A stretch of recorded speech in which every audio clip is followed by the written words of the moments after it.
Hello, and welcome to the Female Founder Friday podcast with me, Lindsay White. I'm passionate about helping female entrepreneurs be great leaders, build high-performing teams, and create inspiring workplace cultures through innovative talent programs and practices. Because when people feel like they belong at work, they deliver their very best and businesses thrive.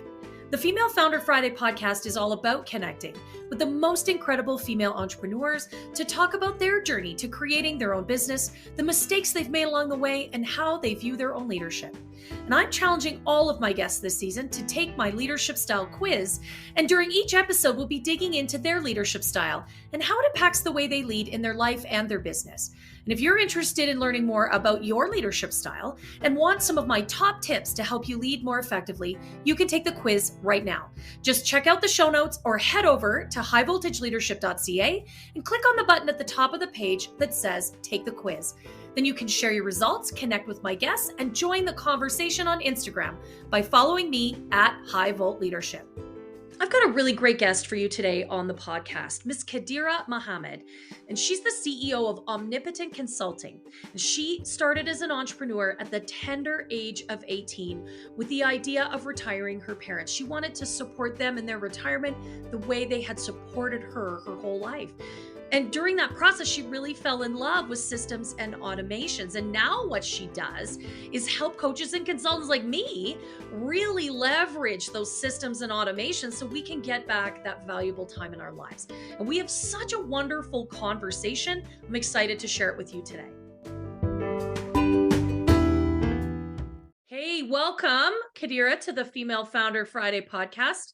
I'm super jazzed to have you with me today so we can have a chat. Welcome, welcome. Absolutely. Thank you, Lindsay. I'm happy to be here. Super excited about our conversation. Really been looking forward to it. Yeah, me too. Me too. We were just chatting before I hit record here, and Khadirah's got a really interesting story and a really interesting purpose in her business. And I'm excited to have you share that with us today. So, tell us a little bit about your journey to being a female founder. Yeah, so it's fun to say a long time ago, but it really was a long time ago. Back in college when I was 18, is really where the concept of entrepreneurship and business really started to bud and also flourish within me. I got my first job ever when I was in college. I worked out as a desk clerk in the dorms on my campus. So was at that job in the first week. I realized I'm like, long term, I can't do this. This probably isn't going to work for me. Just working a job indefinitely, I'm like, this probably isn't going to work. And from there, I just tried to look online just to find out what are other options. It really wasn't like making money online. It wasn't any of that. It wasn't coaching. It wasn't consulting. It was just like, what are other ways I can do this thing? And, I think I entered business, I think the way a lot of people do, which is like an MLM. We all joined one at some point, and they got me with that free pizza. I mean, I'm in college, not making a lot of money. They got me with the free food. Did it, never made any money, but I got interested in the marketing side of the multi-level. So I was like, okay, let's look at marketing. What is that? How do you make it work? And I found myself really learning a lot about digital marketing. And at that point, I'm just kind of thinking of myself. Yeah.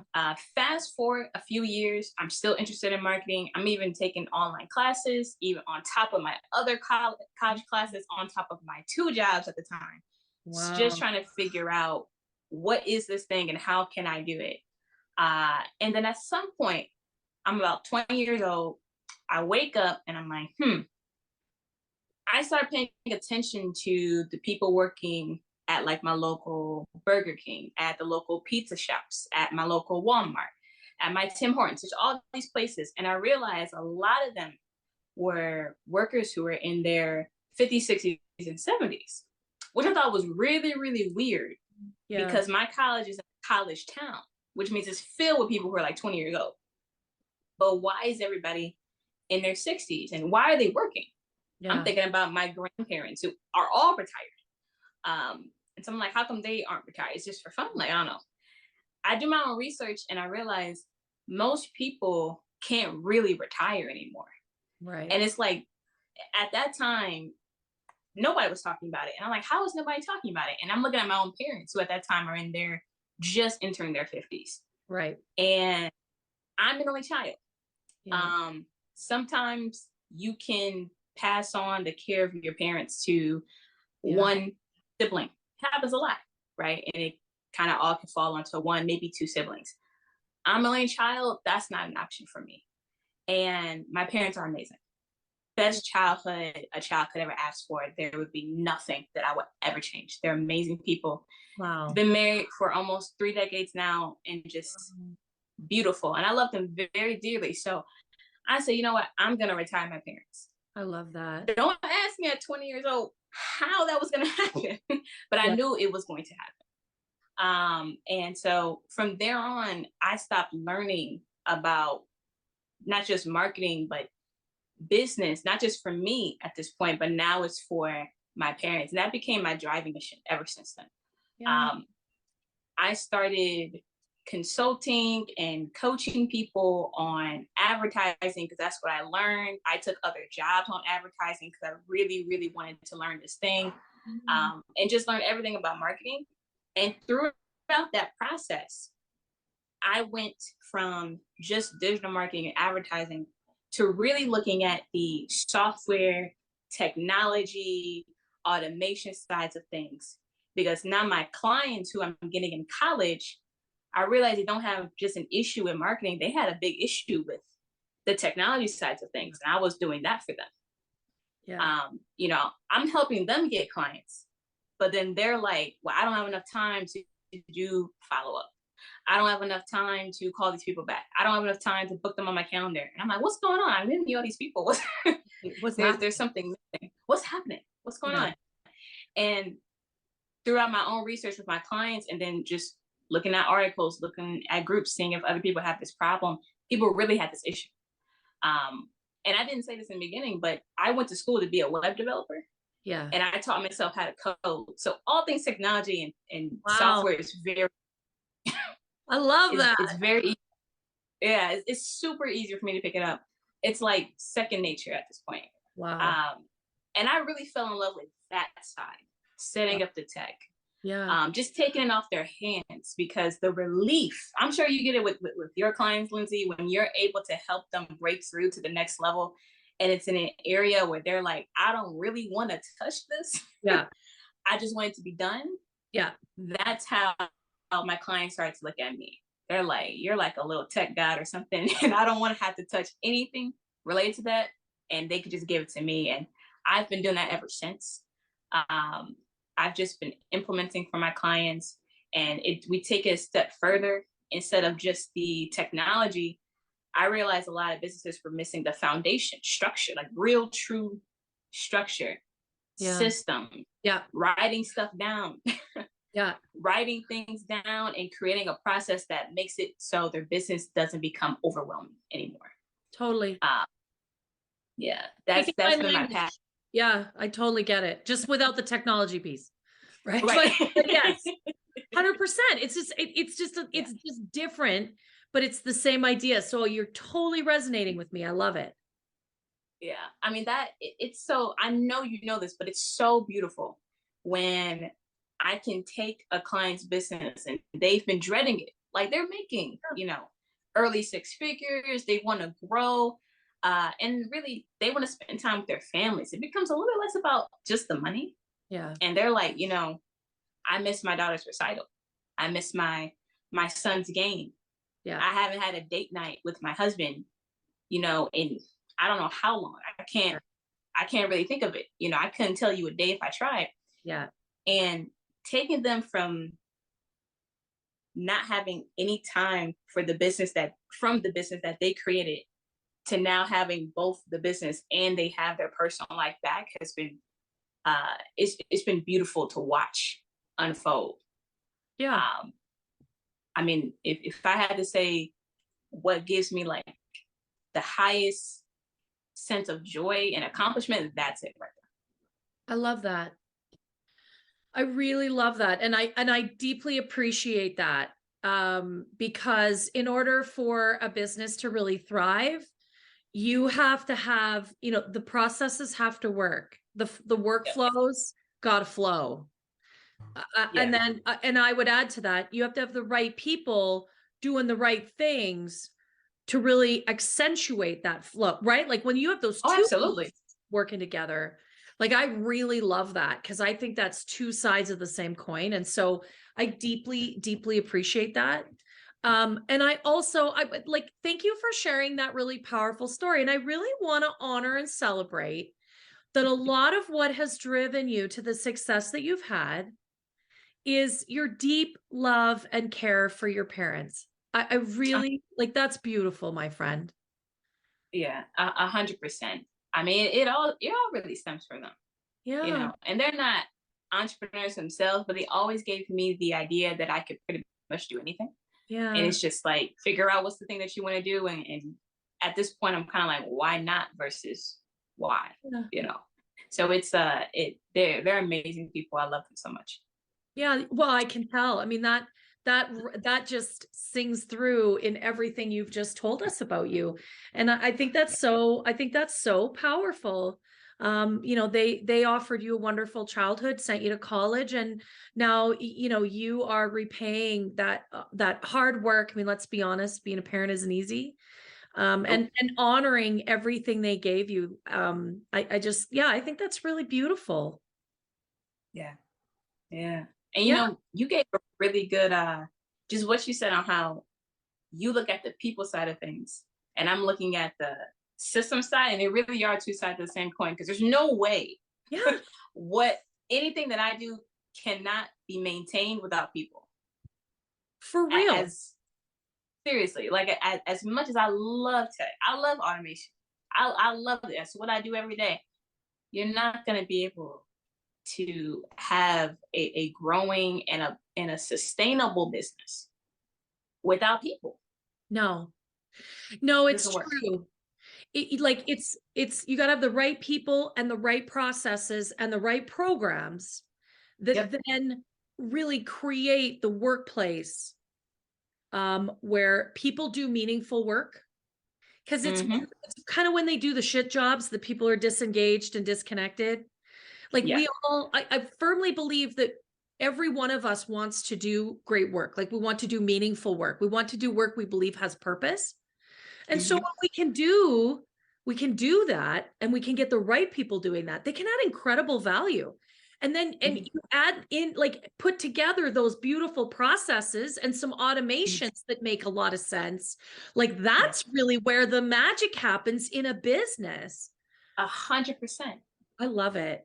I like this is Yeah. like a dream come true to have this conversation because it's like the full circle. So I really like I'm getting tingly all over. Because I think it's how the two things really mesh and bringing them Mhm. together in a way that, creates such incredible value for you as a business owner. You said it, like you get your life back, you get Yep. your family back, you get your relationships back. The people in your business feel like they know what they're doing, how to do it. They've got the Mm-hmm. processes and the technology to support them in doing a great job. They can deliver, they can execute on work they feel adds so much value to the organization. Yes. Wow. And then your clients are just, they feel like it's magical, right? Like, Yeah. I mean, it's like a genie came yeah, exactly. and gave Yeah. and fulfilled Yeah. all their wishes. I mean, Yeah. it really is like that. And what you said before about meaningful work, Yeah. right? Yeah. Where I think where people get the concept of automation misconstrued is when they think literally everything about a person is going to be replaced Yeah. by an AI robot that's going to come out. And I just don't believe that. I think I No. think the meaningless, I don't want to call it meaningless because it has some purpose, but that Yeah. doesn't mean a human being has to do it, because it's just so menial. It's just small. Yeah. It I has love to happen. it. Yeah. Yes. Yes. And if you Yes. can automate that stuff in your business, if you can make those things, those processes flow more easily through some technology, everybody is happy about that. And it frees Yeah. up capacity to Exactly. build those connections and those relationships inside your business and with clients, new and existing, right? That's the meaningful work people want to do, is create connection. Exactly. God. Okay, we could talk about this all day, but we have, I know. moving on. No, for real. Like I'm pretty sure we could go down the rabbit hole really deep on this. Oh, we could. Yeah. What I do want to do, Khadirah took my leadership style quiz. So we're going to talk next about her leadership style inside of her business and her life. If you haven't taken the quiz yet, there's a link in the show notes, or head to the homepage, highvoltageleadership.ca. There's a little orange button on the top of the page and it says, take the quiz. Take it now. It only takes a couple minutes. It'll tell you what your leadership style is. And I also give you some of my top tips so you can be a more effective leader right now today. And then you can compare and let us know in the comments what leadership style you have. Khadirah, tell us what's your leadership style? What does that look like for you? Yeah, I think I'm a very, I trust in my teammates. Yeah. I trust in my team to get stuff done. I'm about as unmicromanagey as I love it. I love it. I mean, I don't even like regular meetings, to be honest, unless we really got to have one. I mean, I think I hire very competent people and I'm very offhand. I will probably say though, that, I don't know if there's so much as too much freedom where maybe it's just not giving them the right environment where I know they can be as successful as possible. And sometimes I can kind of throw people in and I'm kind of like, maybe just figure it out, because that's how I do. I do very well in that type of environment. I think I repeat that a little bit too much for my people. And they need a little bit more structure in that way, which is ironic because I'm the structure person. But they have a learning style where they need to have a little bit more guidance that's pushing them in the right direction without me necessarily being over top of them, if that makes sense. Yeah. Yeah. I don't remember what exactly those styles were, but I know the one that I had was 100% for me. I know the one I had was 100%. Yeah. It sounds to me like, definitely a delegation style of leadership. You give people the work to do and you let them go do it. But I love the self-reflection in that maybe sometimes you give them a little bit too much rope. And that can be challenging. And so, I think when you are very delegative in your style, it is sometimes, depending on the human, it can be in the project. It can be tricky to figure out where that very, very subtle line is between too much and not enough, right? Like it can be a very fine, very dark, very, very light gray line, right? Because one moment you don't want to feel like you're overdoing it. You don't want to feel like you're micromanaging. But then like the very next moment, they feel like they don't have enough of direction or time or feedback. So it can be a tricky one, hey, to kind of balance that. Yeah, it's ironic you just said that. It's ironic because I literally am just in the middle of hiring somebody new and I'm trying to set the boundaries right with them and everything. So I'm kind of like, I gave them work that I know they're going to be very competent in doing. And I'm watching myself because I'm like, okay, let me make sure to check in. Let me make sure to ask them how they're doing, or ask the same question in a different way, right? To see if I get a different answer, just to make sure that they're comfortable with the work that they've been given.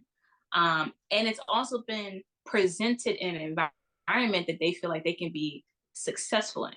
Because, well, I may not mind being thrown in a volcano, if you will, because I'm usually the first contact with my own clients. And so they have the volcano and I'm just jumping in, and I can do that because I've been doing that. But that may not actually work for some of my people, right? Some of them may be okay with it. Some of them may not be. And that doesn't mean they're a bad worker, they're not a good fit. That just means I have to maybe adjust the environment a bit, especially if I know this person's going to be here for long term, or at least that's my intention, for them to be here as long term as possible. Oh, that's super smart. Like, as someone who coaches female founders and CEOs like yourself, I love hearing you talk like that, because sometimes, we always have to have a situational approach to our leadership. And so if our main style is really to be a delegator, sometimes we got to bring in a little bit of that coach, right? So that we can Yeah. ask the right questions at the right moment. We can deliver, bring in some of that supportive leadership style. So we can provide just that underpinning for them, especially when they're new. They're getting their feet under them. They're feeling unsure. They want to impress the boss. Like, let's be honest, we get into a new job. What do we want to do? We want to make a good impression. And so, having that situational approach, even at sometimes being a little directive, I need you to do this and I need it done by Friday. Right? Like, so you're like speaking to my soul when you're talking like that, because it's actually really key that to be that next level leader, that we have to be able to really be keenly aware of what kind of leader we need to be in that moment, in that situation. So what a beautiful way to articulate it. Oh, thank you. And I've realized how much of a skill it is to be able to put on one hat and put off the other. 100%. I think when you're going from maybe 0 to early six figures, like 100,000, you may not have a lot of people. You only have like you and just be one other person, right? And so you just get used to you and the one other person. But then as you grow beyond that, and you're bringing on more folks, and you realize not everybody can have your same personality, and they're going to learn differently, and they shouldn't. Yeah. 100%.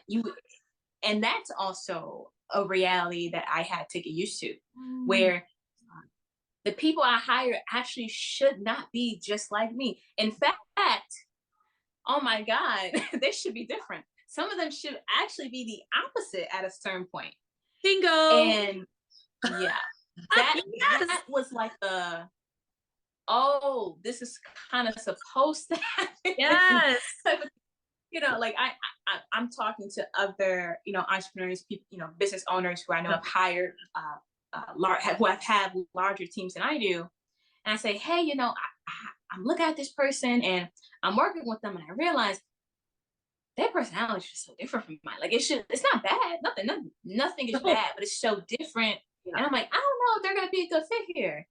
And they're asking, like, well, do they perform the job? Like, what's the role that they're in? And then I tell them, and they're like, oh, they should actually have that kind of personality for that role. That actually fits. Like, they should be that type of person. As long as they're not disrespectful, it can still work. And in fact, you just need to learn to modify yourself and step up as a leader, so that way you can still work with them. And I'm like, oh, are you telling me I'm the problem? Is that what you're telling me? Like Taylor Swift, hi, I'm the problem. It's me. It's me. And it really is me. And it really is me. And that was such a shot. It was a real shot. But it's a great shot. It's a great shot. I love it. What a beautiful reflection. If you're listening to this and you're really moving into next level leader territory, Khadirah just said it. Yeah, it's probably you. You need to see self-reflection. And we need to have a diversity of people and thought processes and approaches and perspectives in our organizations as they grow. If everybody looks, feels, sounds, talks, and thinks like us, we're actually not going to get very far. The transformation is not going to happen. So thank you for bringing that super duper important point up. That was genius. Oh, for sure. Yeah. If you're listening and you're on that track, you need those different people. Yeah. And it's funny because as I go into other people's businesses, and I'm the more structured, process-oriented, I can be very binary, very binary. I said, we don't need this, we do need that, we need to get rid of that, and that's it. I'm not trying to cut down your ideas, right? But we got to get you structured so we can get you to the next level. Yeah. The irony is that I needed that in my own business because I'm the ideas person. And it was I love it. It was so funny when I realized that was the case. And I'm like, oh, they're even a bit more structured than I am. And they're telling me, at least in the particular role I was looking at, and I realized the person who I hired could actually move up in my company because of the way that she thought and how she moved. I'm like, oh no, she could probably be my COO at this point, because she's the me in my business for the things that we need. And she's got to tell me we can't do that, we can't do this, or we got to do it this way, you know? And it's not that that's not bad. You know, she's even better at it in my own business than I am. And it's the irony is just so funny, but you need those different personalities. You need those different thought processes. Yeah. If you're going to create a growing entity and have the impact that you want. Yeah. Beautifully said. I love the way you articulated that. That was absolutely brilliant.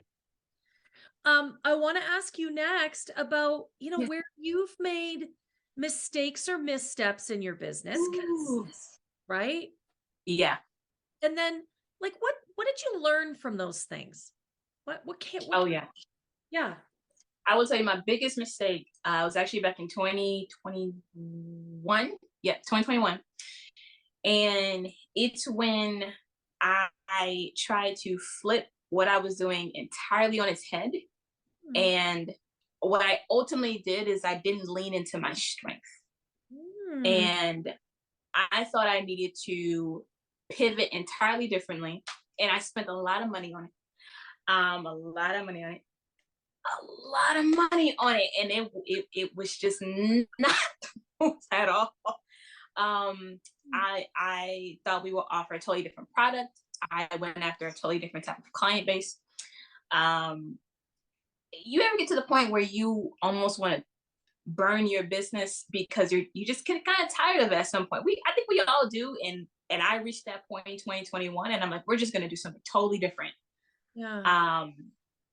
And I thought, well, you know what? I don't have to love it as much. I'm just going to do it. And maybe I can just make a great deal of money and just be able to pack it away. And what I ended up doing was turning myself almost against myself to a degree, and almost being upset at my own strength and talent. And it was, 2021 was a good year in some respects, but in that respect, it would be a valuable lesson, but also an expensive one. Could I add? Yeah. Yep. You can definitely say that. What I ended up learning though was how much better it ended up being 2022 to lean into me. And lean into, it was more about accepting me versus any like other business concept you could think of. Like, it was just accepting me and the flaws that I have, accepting me and the talent that I really have to bring, and knowing that it's extremely valuable to the people that want it, right? Mm-hmm. At the end of 2021, I started getting a lot more of the clients that I really enjoyed working with. Yes. I have one particular client, amazing gentleman. He's got 4 children. He's a great guy. I still work with him to this day on a regular basis. And at the time he had about 2 people. Now he has like 7. And he's been able to invest all over the country, take his business all over the country and even outside the country. And initially we were only supposed to work together for about 2, maybe 3 months. At the end of it, he said, "So can you not go anywhere? Can you please keep helping me?" We became a more permanent part of his business. And I was like, oh, these type of clients do exist for me. And I can't, like, what I do is extremely valuable for them. Why did I do anything else? Yeah. I love that. Again, Khadirah, what beautiful self-reflections today that you realized that it wasn't necessarily about the business or the clients or what you were doing. It really was about yourself and uncovering some things about you. I love it. The more I have, traversed in this world of business, entrepreneurship, and everything that's come with it. Business is way less about everything else, and it's more about you. I mean, it's gotten more and more introspective than I ever could imagine. Because I'm like, oh, it's just about, I'm 18, 20 years old. I'm like, oh, it's just money. We just gotta get the money and, do something for people, and then we can get more money. And I'm like, it's not like that at all. You have to really build upon yourself, and personal development has been, oh my God. That's why I can be as reflective as I can, because I learned the more I can realize what's the personal lesson in this, Yeah. the better I can serve others. And it has never failed me to do that. And I believe it never will. And so, yeah, when I made my mistake in 2021 and I come to the end of it and I'm like, well, what do I do now? And I found like a dream client, I had a dream situation. I realized, oh, it actually isn't a dream client, it's a reality. And I can make this reality for me. Yeah. And it was that change of thinking that made 2022 as well as it did, and has really helped 2023 to be going as amazing as it is right now. Yeah. Well, thank you for talking about something that's deeply personal.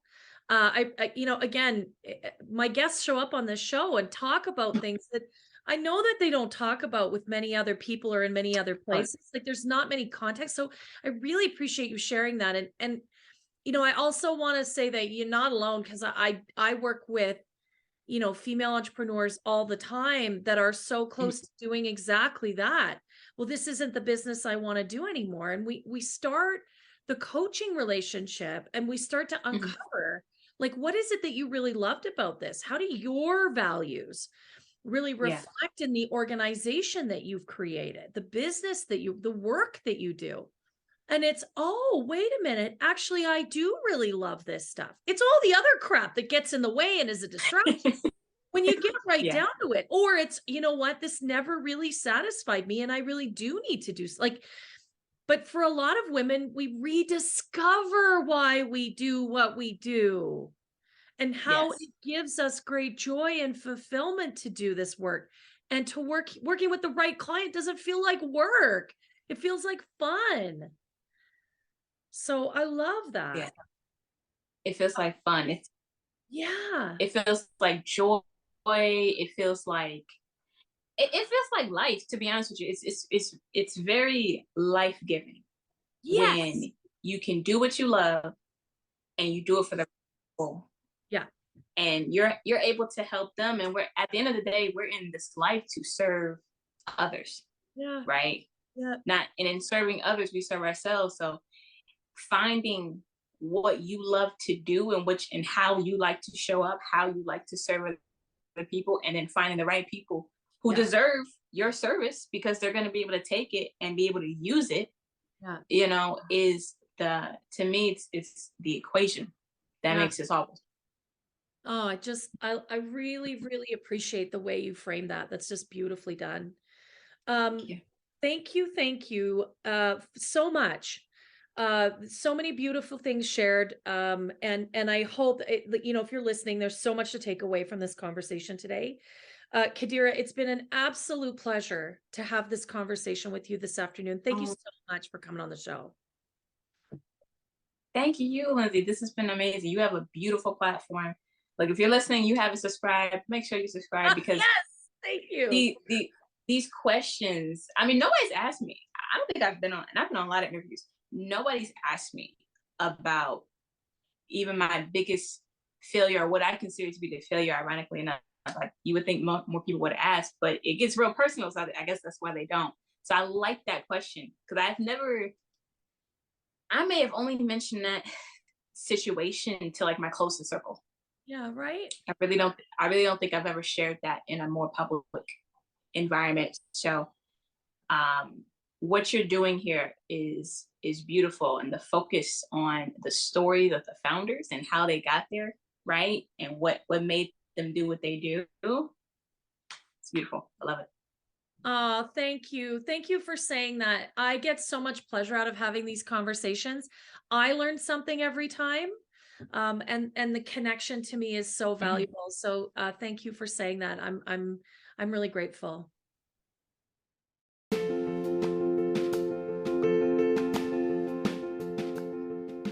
Well, thank you so much for tuning in today. I sure hope you enjoyed listening as much as I did hosting this conversation. And if you did enjoy today's episode, would you do me a favor? Would you give the episode a 5-star review and share it with all of your friends?